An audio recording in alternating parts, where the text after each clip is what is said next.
Bihar board 10th class geography इकाई 1।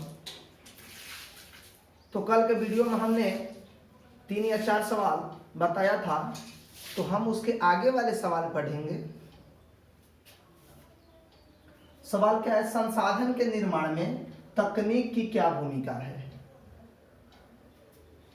तो sir हम इस बात को पहले समझ लें। हम जितने भी पहला जो वीडियो है इसको आप लोग देख लीजिए, क्योंकि क्या होगा कि हम उसमें संसाधन के बारे में बताए हैं। इससे क्या होगा कि आपको ये समझने में आसान हो जाएगी। तो संसाधन का अर्थ बताए थे कि संसाधन हम उस वस्तु को कहते हैं जो वस्तुएं मनुष्य के उपयोग में आती है। अर्थात हम लोग जिन जिन वस्तुओं का उपयोग करते हैं, जो वस्तु हमारे उपयोग में आ जाती है, वो सभी वस्तुएं संसाधन हैं। हमने बताया था। अब आप बताइए जी कि ऐसा कोई वस्तु आपको दिखाई देता है। आप 5 वस्तुएं नाम बताइए कि जो हमारे उपयोग में नहीं आती है, जिनका उपयोग हम लोग नहीं करते हैं। बताइए। ईंट क्यों? ईंट से तो घर बनता है जी, जिससे हम लोग रहते हैं। ये भी संसाधन हमारे काम में आ गया, भवन के निर्माण में आ गया। हाँ जी, कोई वस्तु बताइए। घास क्यों? बताइए। हम लोग जीव जंतु को खिलाते हैं, वो भी हमारे काम में आ जाता है। कुछ ऐसे भी घास साग जो होते हैं, घास साग में क्या फर्क है? बस यही फर्क है कि जो मुलायम हो गई वो साग हो गई, जो नहीं गलता, जो मुलायम नहीं होता वो घास हो गया। क्यों? उसका भी तो बहुत सारा हमारा घर में काम है। तो ऐसा वस्तु का नाम बताइए कि जिनका हम लोग उपयोग नहीं करते हैं। हाँ, तो बस यही समझे कि अधिकांश जितने भी वस्तुएं दिखाई देती हैं, सभी वस्तु ये सब संसाधन हैं। अर्थात जिन जिन वस्तुओं का उपयोग मनुष्य करता है, अर्थात मनुष्य के उपयोग में जो वस्तुएं आती है वो सभी संसाधन है। ठीक है, संसाधन का समझ गए, जो भी वस्तु है जो हमारे उपयोग में आती है। अब क्या करें कि उसके निर्माण में, उसको बनाने में तकनीक का अर्थ होता है सर मशीन। क्या होता है? मशीन होता है। अब बताइए कि जो वस्तुएं हम उपयोग करते हैं उसके निर्माण में, अर्थात उसको बनाने में मशीन की क्या भूमिका है। हम किसका उपयोग कर रहे हैं? जैसे मार्कर का उपयोग कर रहे हैं ना। हमारे यहाँ जो चीज, जैसे हम मोबाइल से भी बना रहे हैं, आप मोबाइल चला रहे हैं, कॉपी है, कलम है, बताओ कि ये सब हमारे संसाधन है। तो इसके निर्माण में, अर्थात इसको बनाने में तकनीक की, अर्थात मशीन की क्या भूमिका है। तो आप बताइए कि हम जितने भी वस्तुएं उपयोग करते हैं उसमें अधिकांश वस्तुएं, सभी वस्तुएं मशीन से ही बनी होती है। और मशीन से बनी वस्तुएं टिकाऊ एवं मजबूत होती है। ठीक है, हाँ जी, मशीन से बनी वस्तुएं टिकाऊ एवं मजबूत होती है, जिससे हम लोग प्रयोग करते हैं। और दूसरी बात ध्यान रखेंगे कि एक बात बताइए, हाथों से वस्तु का निर्माण करना है, एक मशीन से करना है। आप ज्यादातर वस्तुएं किससे निर्माण करेंगे? हाथों से बनाएंगे कि मशीन से बनाएंगे? मशीन से बनाएंगे। तो मशीन से क्या होता है कि ज्यादातर वस्तुएं निर्माण होती है। तो आप भी एक ध्यान रखेंगे, और जो मनुष्य जितने भी वस्तुएं का उपयोग कर जाए, या जो वस्तु का उपयोग कर रहा है या उपयोग करने योग्य मनुष्य के लिए बन रहा है जो वस्तुएं, उस अधिकांश वस्तु देखिए मशीन से ही बन रहा है। इसलिए हम बता सकते हैं कि मशीन का अहम भूमिका है वस्तु के निर्माण में। और जब वस्तु का निर्माण होता है तो किसके लिए होता है? वो मानव के उपयोग करने के लिए होता है। तो हम इसका उत्तर कैसे देंगे कि संसाधन के निर्माण में तकनीक की बहुत या अहम भूमिका है, क्योंकि तकनीक के द्वारा ही, मशीन के द्वारा ही वस्तुएं बनकर हमारे पास आती है, जिससे हम कोई भी वस्तु का उपयोग करते हैं। मशीन से बनी वस्तुएं टिकाऊ एवं मजबूत होती है। समझ गए जी? हाँ। अगला सवाल क्या है आपके पास?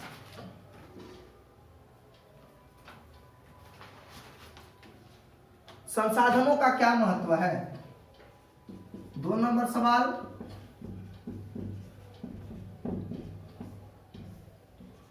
संसाधनों का क्या महत्व है, संसाधनों का क्या महत्व है। तो हमने सर बताया था अभी कि संसाधन का तो अर्थ हम समझ चुके हैं कि वो जो भी वस्तु है वो संसाधन है जो हमारे उपयोग में आती है। यहाँ तक कि हमने बताया था कि हम भी आपके काम में आ गए। आखिर मनुष्य भी होता है, कोई ना कोई आपको मदद करता है, वो भी आपके काम में कोई मनुष्य आ जाता है। इसलिए हम बताए थे कि मनुष्य भी एक संसाधन है। तो कह रहे हैं कि संसाधन का क्या महत्व है। अब आप बताइए सर कि कोई वस्तु ना हो, संसाधन तो हर वस्तु है, यदि कोई वस्तु ना हो, ना गाड़ी हो, ना कॉपी हो, ना कलम हो, ना चप्पल हो, ना शर्ट हो, ये वस्त्र, तो आप बताइए आप एक पल आगे चल सकते हैं? नहीं चल सकते हैं। तो संसाधन के बगैर कोई देश हो या कोई व्यक्ति हो एक पल आगे नहीं चल सकता। संसाधन जो है वो मनुष्य का ही नहीं, किसी देश हो या कोई भी संसाधन पर ही निर्भर होता है किसी देश का अर्थव्यवस्था। कोई भी व्यक्ति हो, कोई प्राणी हो, संसाधन के बगैर हम चल नहीं सकते। जिस देश में संसाधन अधिक होता है, जैसे पेट्रोल, डीजल, कोयला, ये हमारे काम में आता है, ये संसाधन है सर। यदि हम इसका उपयोग न करें, इसका हम महत्व, अब बताइए कि इसका क्या महत्व है। आप बताइए, हम इसका उपयोग नहीं करेंगे, क्या हमारा देश विकास करेगा? नहीं करेगा। हम एक पल आगे बढ़ सकते हैं, एक कदम भी आगे नहीं चल सकते। तो संसाधन का महत्व यह है कि आप समझ लीजिए सर कि जिस देश में संसाधन की मात्रा अधिक होती है वो देश विकसित होता है, वो तेजी से विकास करता है। किसी देश की विकसित देश का पहचान यही है कि उस देश में संसाधन भी अधिक होगा।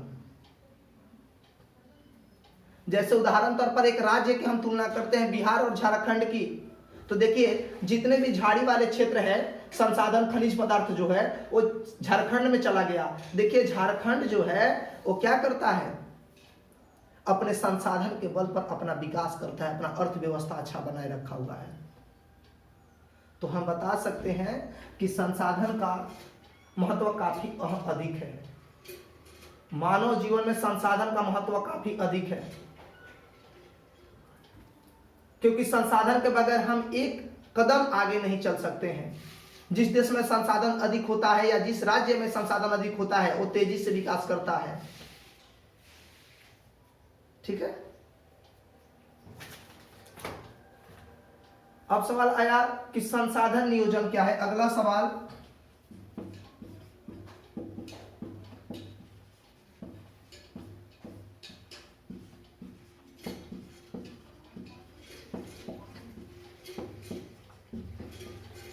संसाधन नियोजन क्या है। संसाधन जो वस्तुएं हमारे उपयोग में आती है वो संसाधन है, परंतु नियोजन का अर्थ क्या होता है। तो नियोजन का सर अर्थ होता है नियम पूर्वक, नियम पूर्वक या सही जगह। संसाधन को सही जगह उपयोग करना अर्थात नियम पूर्वक उपयोग करना, अच्छे जगह, व्यर्थ बेकार मत कीजिए संसाधन का। तो ये कह रहा है संसाधन नियोजन क्या है। तो संसाधन कोई भी वस्तु है जो हमारे उपयोग में आती है और कह रहे कि उसको नियम पूर्वक, तो संसाधनों को नियम पूर्वक सही जगह उपयोग करना संसाधन नियोजन कहलाता है। अब सर सवाल आया कि नियम पूर्वक का अर्थ हमको अच्छे से बताइए, हम अभी इसकी भावनाओं को नहीं समझे। नियम पूर्वक होता है अर्थात सही जगह, कोई भी वस्तु है उसको सही जगह उपयोग करना ही चाहिए। गलत जगह करना चाहिए, गलत जगह उपयोग करेंगे, सही जगह उपयोग नहीं करेंगे तो संसाधन क्या होता है, जल्द समाप्त होता है, बेकार होता है। जैसे एक उदाहरण बताते हैं कि आप जानते हैं कि पेट्रोल जो है वो सीमित है, हम लोग उसका व्यर्थ बेकार करते, ज्यादा व्यर्थ उसका उपयोग करते हैं। लेकिन आपको पता है कि आने वाले समय में यदि हम लोग जितना इसको तेजी से उपयोग करेंगे उतना तेजी से ये समाप्त होगा। क्या फिर ये प्राप्त होने वाला है? होने वाला है प्राप्त? नहीं होगा। तो आप देखिए, आप सही जगह उपयोग कीजिए। नए किसी बहुत सारे ऐसे छात्र हैं कि हम देखे हैं कुछ बच्चों को कि वो लोग जाते हैं क्रिकेट खेलने के लिए बाइक से जाते हैं। तो आप बताइए जी, आप तो पेट्रोल को बेकार करते हैं, आप पेट्रोल समाप्त कर देते हैं, वो कहाँ से आता है? क्या वो अनिश्चित है? वो हद से ज्यादा ऐसा है कि वो निश्चित है सर? अनिश्चित नहीं है, वो निश्चित है। आप ध्यान रखिएगा, वो ज्यादातर उपयोग करने से वो आने वाले समय में वो तेजी से समाप्त होने लगेगा। तो फिर हमारा जो होगा ना, जो पीढ़ी दर पीढ़ी आएगा, अगला पीढ़ी आएगा, तो उसके लिए कम मात्रा में रहेगा या समाप्त होने लगेगा, तो उसका विकास की जो गाड़ी है वो नहीं हो पाएगी। हम लोग तो व्यर्थ कहीं चले जाते हैं, एक दिन में आ जाते हैं 20 किलोमीटर दूरी तय करके, 50 किलोमीटर 100 किलोमीटर दूरी तय करके आ जाते हैं।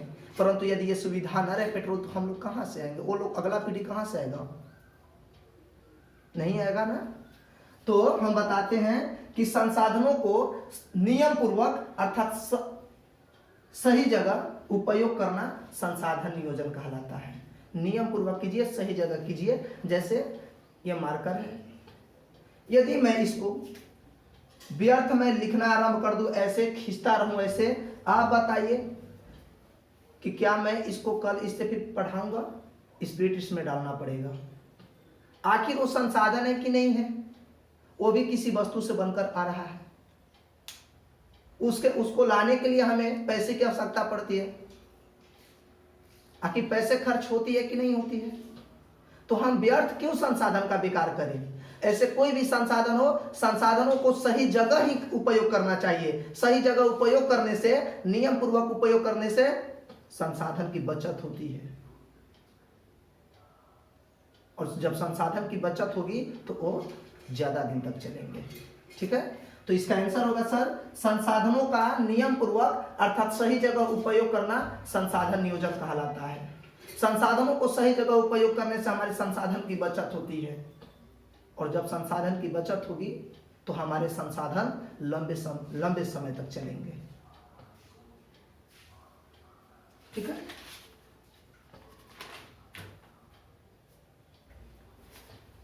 अगला सवाल है,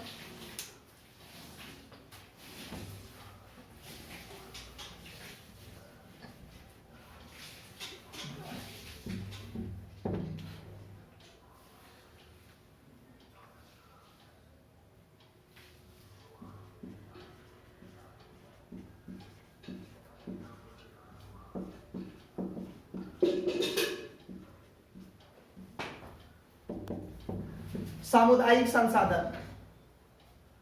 अगला सवाल है कि सामुदायिक संसाधन, संसाधन का तो अर्थ आप लोग कई बार बता चुके कि सभी वस्तुएं जो हमारे उपयोग में आती है, वो कोई भी वस्तु हो वो संसाधन है। परंतु सामुदायिक संसाधन किसको कहते हैं?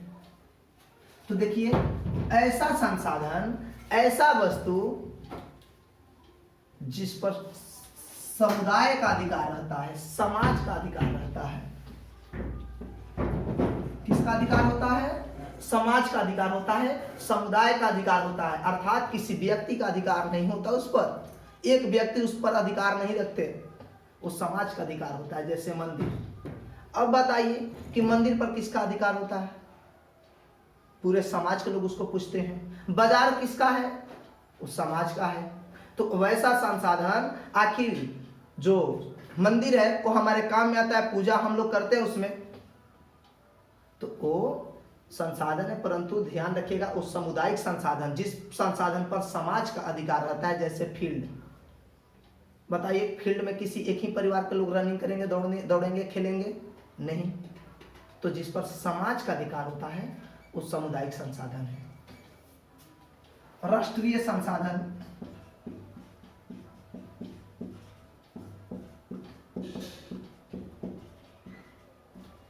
राष्ट्रीय संसाधन, राष्ट्रीय से क्या होता है?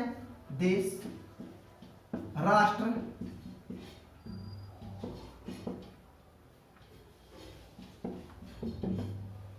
देश या राष्ट्र। राष्ट्रीय से आप समझते हैं कि देश या राष्ट्र। संसाधन का अर्थ हो गया क्या? आप तो जानते हैं कोई भी वस्तु जो हमारे उपयोग में आती है। तो राष्ट्रीय संसाधन किसे कहते हैं? वैसा संसाधन जिस पर राष्ट्र का अधिकार होता है, अर्थात देश का अधिकार होता है। आपसे सवाल किया जाता है कि आप किस राष्ट्र में रहते हैं, तो आप बताते हैं ना मैं भारत राष्ट्र में रहता हूँ, मैं भारत देश में रहता हूँ। राष्ट्र का अर्थ हुआ देश। तो जिस संसाधन पर राष्ट्र का अधिकार होता है, देश का अधिकार होता है, उसे कहते हैं राष्ट्रीय संसाधन। ठीक है, समझ गए? जैसे अब बताइए कि कुछ ऐसा कौन सा संसाधन है जिस पर राष्ट्र का अधिकार होता है, राष्ट्र का अधिकार है। तो एक लड़का बोला कि भैया जो पेट्रोल निकलता है, जहां से डीजल कोयला निकलता है, वो उस पर किसी व्यक्ति का तो अधिकार नहीं होता। ये तो लोग नहीं कहते कि मेरे पिताजी का कोयला का भंडार है, ये तो गलत बात है। ये तो अमेरिका आकर नहीं कहेगा कि नहीं जी, जो भारत में कोयला का जो क्षेत्र है वो हमारा है। वो क्षेत्र सरकार देखरेख करता है, उस क्षेत्र का देखरेख सरकार करता है। वो किसके अंतर्गत आ जाती है? सरकार के अंतर्गत। तो पेट्रोल क्षेत्र, जो डीजल का क्षेत्र है जहां से निकलता है, ये सब किसका है जी? अब बताइए, रेलवे जो ट्रेन चलती है, कोई बोले कि नहीं जी ये तो हमारा है, ऐसा नहीं हो सकता। तो जिस संसाधन पर राष्ट्र का अधिकार होता है, देश का अधिकार होता है, उसे कहते हैं राष्ट्रीय संसाधन।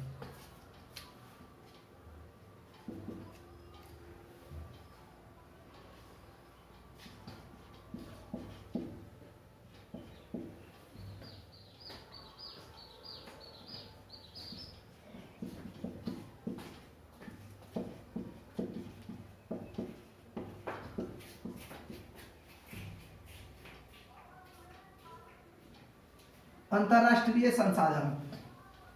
अगला सवाल है अंतरराष्ट्रीय संसाधन। आप लोग मेरे भाई क्रिकेट देखे हो ना, जब मैच होती है तो लोग क्या कह रहे हैं कि कौन से खेल हो रहा है? तो अंतरराष्ट्रीय मैच हो रहा है, अर्थात दो राज्यों के बीच में वो मैच हो रहा है? नहीं, दो देशों के बीच में, अंतरराष्ट्रीय दो राष्ट्रों के बीच में जब मैच होती है तो उसे लोग क्या कहते हैं? अंतरराष्ट्रीय मैच। यदि दो राज्यों के बीच में मैच हो तो अंतरराज्यीय मैच कहा जाता है।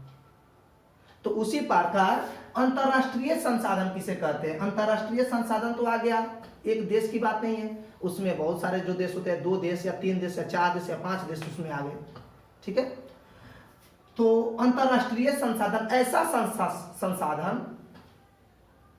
संसाधन जिस पर किसी एक देश का अधिकार नहीं होता, बल्कि उस पर अन्य देश का भी अधिकार होता है। जैसे देखिए ये भारत है जी, हम एक बात बताते हैं, यहां पर चलिए ये चीन हो गया, ये पाकिस्तान हो गया। अब बताइए कि ये श्रीलंका हो गया।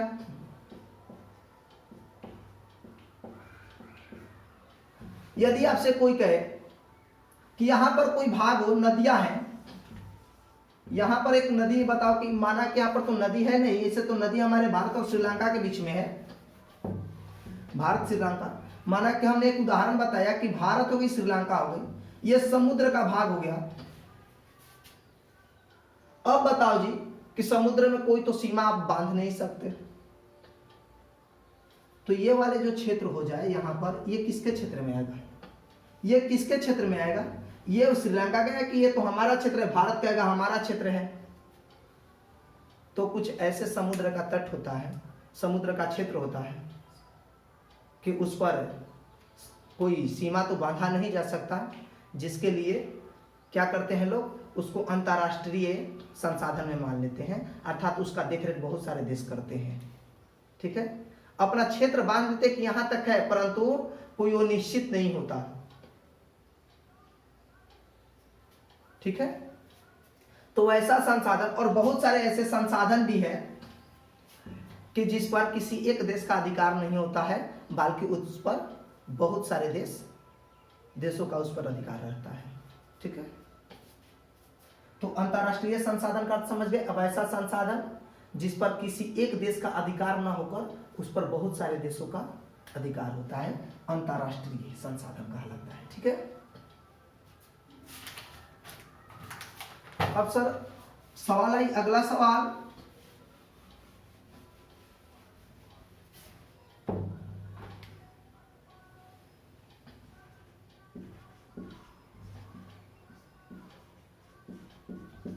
जलोढ़ मृदा, पहले हम जलोढ़ मृदा के बारे में जान लें। जलोढ़ मृदा, मृदा किसको कहते हैं जी? मिट्टी को कहते हैं, लेकिन उस मिट्टी को कहते हैं जिस मिट्टी में केवल फसल उपजाई जाती है। जैसे हमने इतना गहराई तक, जैसे 5 फीट तक गहराई तक हम माटी का हमने खनन किया और 5 फीट गहराई से हमने मिट्टी निकाला, क्या वो मृदा है? उसमें फसल होती है? नहीं होती है। तो देखिए हमारे जो कुछ ही सेंटीमीटर तक की जो मिट्टी होती है, ठीक है, तो बस इतना ही जिसमें हमारे फसल उपज होती है, वही हमारी मिट्टी मृदा है। इस प्रकार हम कहीं से भी मिट्टी, कितना भी गहराई से मिट्टी ला दे और बोले कि वो मृदा है, तो नहीं। जिस मिट्टी में फसल उपजाई जाती है उस मिट्टी को मृदा कहते हैं।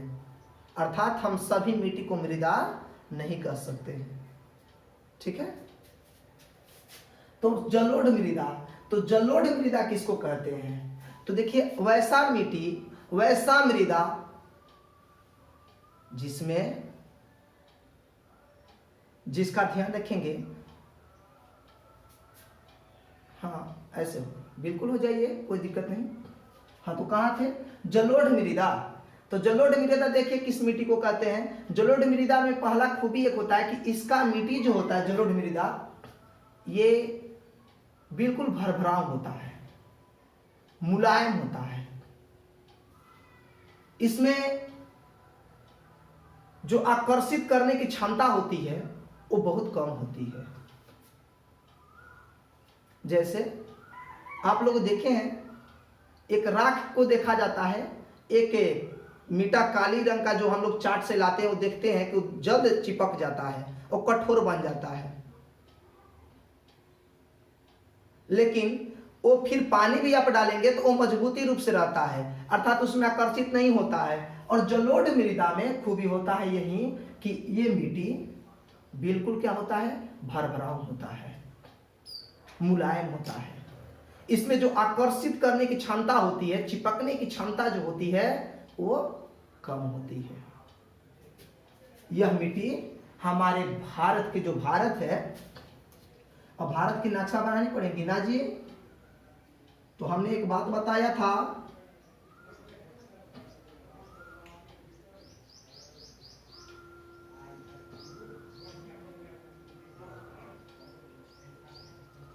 तो हमने, हाँ जी थोड़ी सी डाउन हो गई, कोई दिक्कत नहीं। तो देखिए हमने आपको बताने के लिए बताया, ये हमारे उत्तर भाग है भारत का और ये दक्षिण भाग है। तो ये पूरब,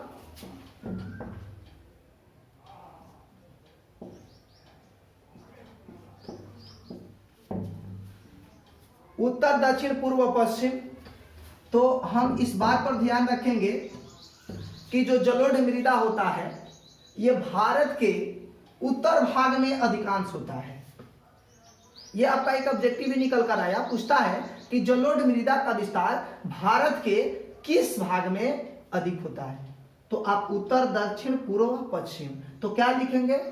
भारत के उत्तर भाग में सबसे ज्यादा होता है। और यह मिट्टी जो है, मृदा है, इससे खूबी क्या है, इसमें हमें इससे क्या लाभ होता है?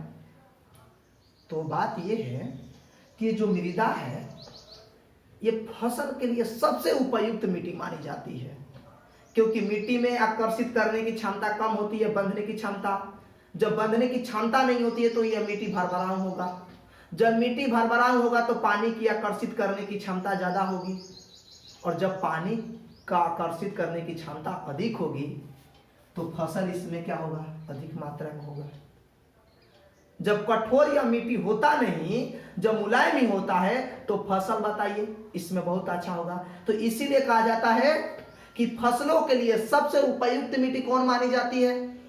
ये एग्जाम में भी आता है कंपटीशन का, कि फसलों के लिए सबसे उपयुक्त मिट्टी मानी जाती है जलोढ़ मिट्टी। यह भारत के किस क्षेत्र में सबसे अधिक होता है? तो भारत के उत्तर वाले भाग में सबसे ज्यादा होता है।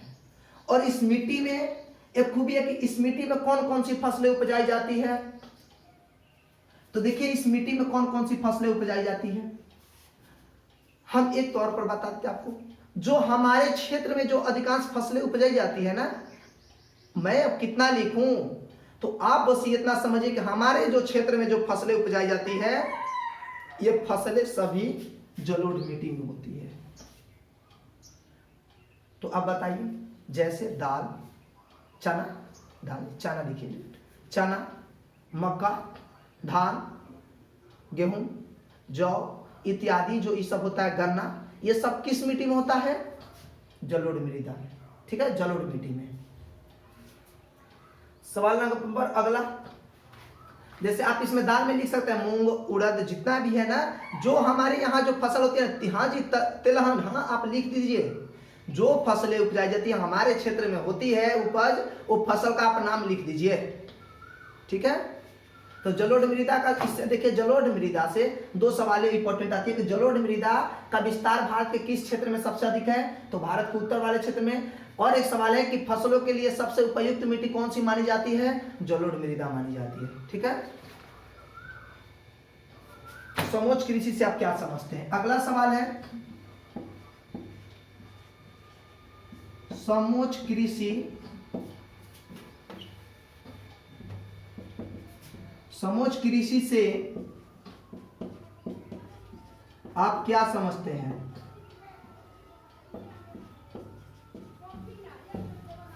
समोच्च कृषि से आप क्या समझते हैं? देखिए आदमी, हम लोग का क्वेश्चन में थोड़ी सी आंसर निकाले। समोच्च कृषि, समोच्च कृषि का अर्थ क्या होता है? अच्छे, एक बच्चे से पूछा जाता है कि बाबू तू कितना पैसा लेगा? आप सिक्का 2-4 रख लीजिए, पहला एक निकालेगा, लेकिन फिर धीरे धीरे क्या सोचता है कि फिर एक निकाल लूं, अर्थात समूचे पैसा सोचता है कि मैं ले लूं। समूचे से क्या हुआ कि हम इसको ये भी कह सकते हैं कि पूरे पैसे वो लेने की कोशिश करता है। तो समूचे से आप पूरे याद रखिए। समोच्च कृषि ये खासकर पहाड़ी क्षेत्रों में होती है। समोच्च कृषि किधर की जाती है? पहाड़ी क्षेत्रों में। अब थोड़ी ध्यान रखेंगे, हमारी कोई अभी आंसर आपको नहीं जी, अभी कोई आंसर नहीं समझिए। अब हम समझेंगे कि अब क्या होगा। पहाड़ी क्षेत्रों में जो खेत होती है एक दूसरे से ढलान में होती है। जब एक दूसरे से ढलान में होती है तो जब वर्षा होती है सर, तो वर्षा का जल अब तो ढलान में तो रह नहीं सकता, अब क्या करेगा कि जल वो नीचे आ जाती है। तो जब नीचे आती है तो जो ऊपर का खेत होता है उसमें जो खेत में नमी होती है, मिट्टी में, उसके मिट्टी में जो नमी होती है, उस मिट्टी के नमी को बहाकर दूसरे खेत में लेकर आ जाती है। अब बताइए कि जब नमी दूसरे ऊपर वाले खेत से नीचे वाले खेत में आ जाएगी तो क्या ऊपर वाले खेत में फसल होगी? नहीं हो पाएगी। तो जब उसमें नहीं हो पाएगी तो जो ऊपर वाले जिनका खेत है वो क्या करेंगे? यही ना सोचेंगे कि सर हमारी खेत की नमी हमारे ही खेत में रह जाए, वो बहकर दूसरे वाले खेत में अर्थात ढलान वाले खेत में न जाए। तो पहाड़ी क्षेत्रों में हमारे यही होता है, पहाड़ी क्षेत्रों में यही होता है कि खेत जो होता है एक दूसरे से ढलान में होती है, और जब एक दूसरे से ढलान में होती है तो जब वर्षा होता है तो वर्षा का जल जो खेत का नमी होता है उसको ढलान वाले खेतों में लेकर चला जाता है, जिससे लोग क्या करते हैं कि अपनी नमी को बचाने के लिए सभी लोग अपनी खेत का सभी जो भाग है उसका जुताई करते हैं। जितना में खेती करना है बस उतना ही नहीं, पूरे की जुताई कर देते हैं ताकि बहाव ना हो सके मिट्टी का।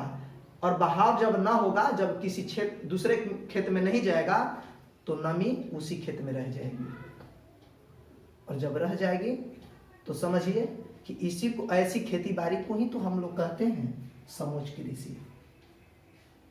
अर्थात इसका उत्तर होगा, हाँ समझ, बोलने में आवाज आ रही थी इधर से इसलिए हम उधर कंफ्यूज हो गए। हाँ ठीक है, तो समझ लेते हैं, फिर से दोबारा समझ लेते हैं। समोच्च कृषि खास करके पहाड़ी क्षेत्रों में की जाती है। पहाड़ी क्षेत्रों में इसलिए की जाती है क्योंकि पहाड़ी क्षेत्रों में जो खेत होता है एक दूसरे से ढलान में होती है।